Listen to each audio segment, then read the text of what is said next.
didn't want my life to be completely altered by this. I just wanted to look at it as just something I had to get through, and I had to overcome, and then it would just be a bump in the road for me, and then I would be done with it. And that's how I took it on.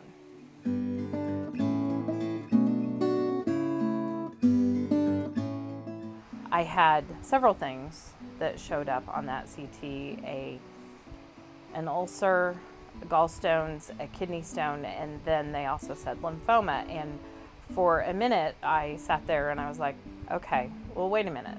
Isn't that cancer?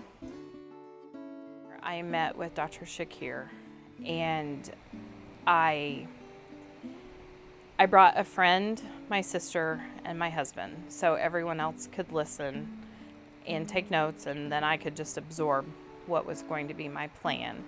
And he gave me my full diagnosis, and when I was sitting there, when we were talking, I know my lips started to quiver, and he very quickly rolled over and took my hand and put his hand on my hand, and he said, "This is going to be okay. This is a good one. We can get an A on this. We can take care of this, and you'll be fine.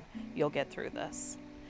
And I was so overwhelmed with comfort from him. He was new.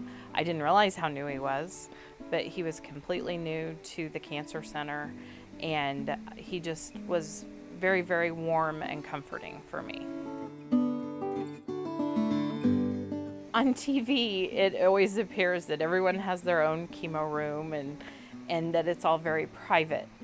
And that's not how it really is. And we laughed because I questioned that, and she said, "Oh no, everyone gets chemo here together." And that was one of my, I hate to say my favorite part of chemotherapy, because none of it is great, but it was very comforting and very, very healing to be, and humbling to be in the room with all the other patients as they also received their treatments. And we were all there for the same thing. We were all there to get better. No matter how bad I felt or how rough each chemotherapy treatment became, because they build upon each other, there was always someone else in that room who was much, much more sick than I was, and probably didn't have the same outcome ahead of them. And that was really hard not to sit there and think about that. But I always knew that I just needed to just be brave, because I knew that the other people there were sicker than I was. In the fall, we have homecoming here on my front porch. The parade goes by for Easter.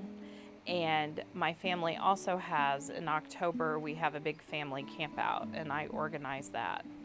And I really wanted the camp out to continue and just, have the camp out as usual.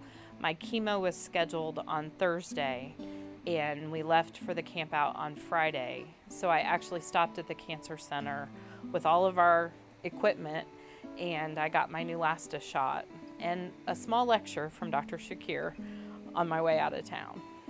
But we camped for 4 days that camp out, and I joke that a lot of extra people came because I think they were feeling like maybe they should be there that year. What I took away from it was that really little things, I just shouldn't get so upset about them, because in the big picture, it didn't matter. And my health is what matters, my family, the people I love, my friends, my coworkers, and kindness.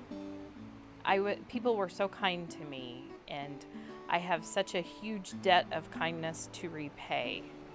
It makes me want to help someone and want to repay those kindnesses to those people. 6 years has been great, and I'm very, very thankful that I get to have this stage of my life with my family. And I'm lucky.